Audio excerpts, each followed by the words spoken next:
Salut, salut! Et oui, Rebecca, toujours là pour le défi. Lecture de la Bible de l'aurore au crépuscule. On lit la Bible de la Genèse à l'Apocalypse seulement 10 minutes par jour. Donc, rejoins-nous.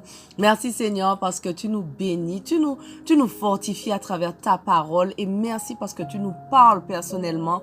Bénis tous ceux qui m'accompagnent aujourd'hui et aide-nous à comprendre ce passage au nom de Jésus. Amen. On continue. 1 Samuel 3. Le jeune Samuel accomplissait le service de l'Éternel auprès d'Élie. À cette époque, l'Éternel parlait rarement aux hommes et les révélations que Dieu leur montrait n'étaient pas fréquentes. Une nuit, le prêtre Élie, dont la vue s'était très affaiblie et qui était presque aveugle, était couché dans sa chambre. La lampe sacrée brûlait encore et Samuel dormait dans le sanctuaire de l'Éternel, là où était déposé le coffre de Dieu. L'Éternel appela Samuel. Celui-ci répondit « Oui, je suis là ». Il courut vers Élie et lui dit « Tu m'as appelé? Je suis là. »« Je n'ai pas appelé, lui dit Élie, retourne te coucher. » Et Samuel alla se recoucher. L'Éternel appela encore « Samuel !» Samuel se leva et retourna auprès d'Élie. « Tu m'as appelé? Je suis là, lui dit-il. »« Je n'ai pas appelé mon fils, lui dit-il. » Lui dit Élie « Va te recoucher. » Or, Samuel ne connaissait pas encore l'Éternel et celui-ci ne lui avait encore jamais parlé directement.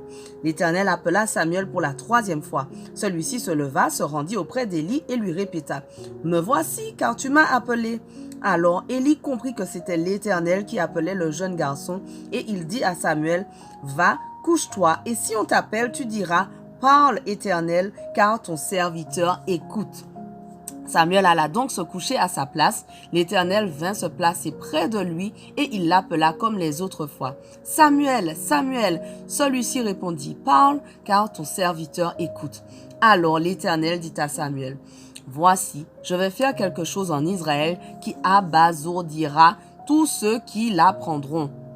J'accomplirai à l'égard d'Élie toutes les menaces que j'ai prononcées contre sa famille du début à la fin. Je l'ai averti que j'exerce mon jugement sur sa famille pour toujours parce qu'il a su la faute de ses fils qui se rendent méprisables et il ne les a pas châtiés. C'est pourquoi je déclare solennellement à la famille d'Élie qu'aucun sacrifice, aucune offrande n'expiera jamais leur faute. Samuel resta couché jusqu'au matin.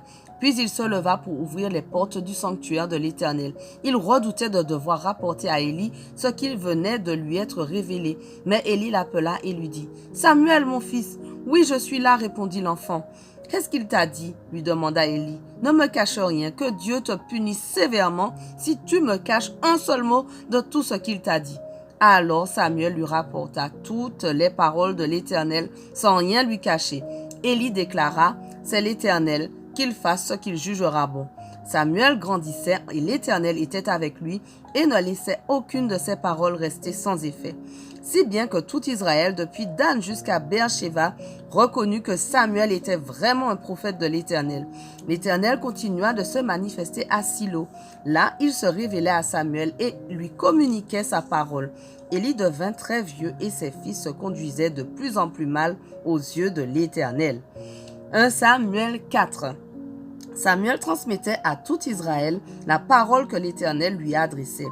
En ce temps-là, les Philistins se rassemblèrent pour faire la guerre à Israël et les Israélites se mirent en campagne pour les affronter. Ils dressèrent leur camp près d'Ébénézer et les Philistins établirent le leur à Aphek. Les Philistins se rangèrent en ordre de bataille pour affronter les Israélites. Le combat s'amplifia. Les Philistins défirent les Israélites et tuèrent dans leur rang environ 4000 hommes sur le champ de bataille. Lorsque le peuple regagna le camp, les responsables d'Israël se demandèrent « Pourquoi l'Éternel nous a-t-il fait battre aujourd'hui par les Philistins? Allons chercher le coffre de l'alliance de l'Éternel à Silo et ramenons-le au milieu de nous pour qu'il nous délivre de nos ennemis. » On envoya donc des gens à Silo et ils en ramenèrent le coffre de l'alliance de l'Éternel, le Seigneur des armées célestes qui trône entre les chérubins. Les 2 fils d'Élie, Ophni et Phinéas, accompagnèrent le coffre de l'alliance de Dieu. Dès que le coffre arriva au camp, tous les Israélites poussèrent de si grands cris de joie que la terre en fut ébranlée. En entendant ces acclamations, les Philistins se demandèrent ce que signifiaient ces grands cris dans le camp des Hébreux. ils apprirent que le coffre de l'Éternel était arrivé au camp. Alors ils prirent peur, car ils se disaient, Dieu est venu dans le camp des Hébreux. Et ils ajoutaient, malheur à nous, il n'en était pas ainsi auparavant. Malheur à nous, qui nous délivrera de ces dieux puissants? Ce sont ces dieux-là qui ont infligé de toutes sortes de coups aux Égyptiens dans le désert. Philistins, soyez forts, soyez des hommes, sinon vous deviendrez les esclaves des Hébreux, comme ils ont été les vôtres. Soyez donc des hommes et combattez. Les Philistins livrèrent bataille et Israël fut vaincu. Chacun s'enfuit sous sa tente et ce fut une très lourde défaite.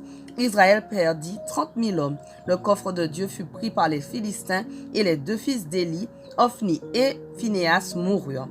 Un homme de Benjamin s'échappa du champ de bataille et courut jusqu'à Silo le jour même. Il avait déchiré ses vêtements et couvert sa tête de poussière en signe de deuil. Au moment où il arriva, Élie était assis sur son siège aux aguets près de la route car il était très inquiet au sujet du coffre de Dieu. L'homme vint annoncer la nouvelle dans la ville et tous les habitants se mirent à pousser de grands cris. Quand Élie entendit ces cris, il demanda « Que signifie ce tumulte de la foule ?» L'homme se dépêcha de venir lui annoncer la nouvelle. Or, Élie était âgé de 98 ans, il avait les yeux éteints, il était complètement aveugle. L'homme dit à Élie « J'arrive du champ de bataille, je m'en suis enfui aujourd'hui même. »« Et que s'est-il passé, mon fils ?» lui demanda Élie. Le messager lui répondit « Israël a pris la fuite devant les Philistins. Nous avons subi une terrible défaite. Même tes deux fils, Ophni et Phinéas, sont morts et le coffre de Dieu a été pris. » Lorsque le messager fit mention du coffre de Dieu, Élie tomba de son siège à la renverse, à côté de la porte du sanctuaire. Il se brisa la nuque et mourut, car il était âgé et lourd. Il avait dirigé Israël pendant 40 ans.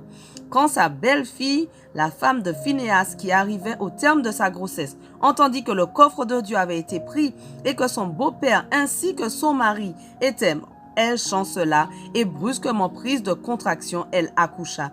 Comme elle était près de mourir, les femmes qui l'entourèrent lui dirent « Rassure-toi, c'est un garçon. » Mais elle y fut indifférente et ne répondit rien. Elle donna à l'enfant le nom d'Ichabod, plus de gloire, en expliquant « La gloire divine a quitté Israël. » Elle pensait au coffre de Dieu qui avait été pris, à son beau-père et à son mari. Elle s'écria encore, « Oui, la gloire a quitté Israël, car le coffre de Dieu a été pris. » 1 Samuel 5. Après s'être emparés du coffre de Dieu, les Philistins l'emportèrent d'Ébénézer à Ashdod. Là, ils le mirent dans le temple de leur dieu Dagon et l'installèrent à côté de la statue de l'idole. Le lendemain matin, les habitants d'Ashdod découvrirent Dagon étendu par terre sur sa face devant le coffre de l'Éternel. Ils le relevèrent et le remirent en place. Le jour suivant, de bonne heure, ils trouvèrent encore Dagon par terre sur sa face devant le coffre de l'Éternel. Sa tête et ses deux mains coupées gisaient sur le seuil de la pièce. Seul le tronc était resté là. C'est pour cette raison que jusqu'à ce jour, les prêtres de Dagon et tous ceux qui entrent dans son temple à Ashdod évitent de poser le pied sur le seuil. Puis l'Éternel frappa très sévèrement les Ashdodiens et fit des ravages parmi eux en les frappant de tumeurs. Des rats apparurent dans le pays, semant la mort et la destruction dans la ville et les territoires qui en dépendaient. En voyant ce qui leur arrivait, les gens d'Ashdod déclarèrent « Le coffre du Dieu d'Israël ne restera plus longtemps chez nous, car il nous frappe très sévèrement, nous et Dagon, notre Dieu. » Ils envoyèrent chercher les princes des Philistins pour les réunir chez eux et ils leur demandèrent ce qu'il fallait faire du coffre du Dieu d'Israël. Ceux-ci décidèrent de le transférer à Gath. Ainsi, on y transporta le coffre du Dieu d'Israël. Mais quand on l'eut transféré là-bas, l'Éternel intervint contre les habitants de la ville et y sema la terreur. En effet, l'Éternel les frappa tous, quelle que soit leur condition sociale, et ils furent atteints de tumeurs. Voilà, notre passage du jour touche à sa fin, mais on continue dès demain. On ne lâche rien, c'est trop intéressant. Allez, sois bénis.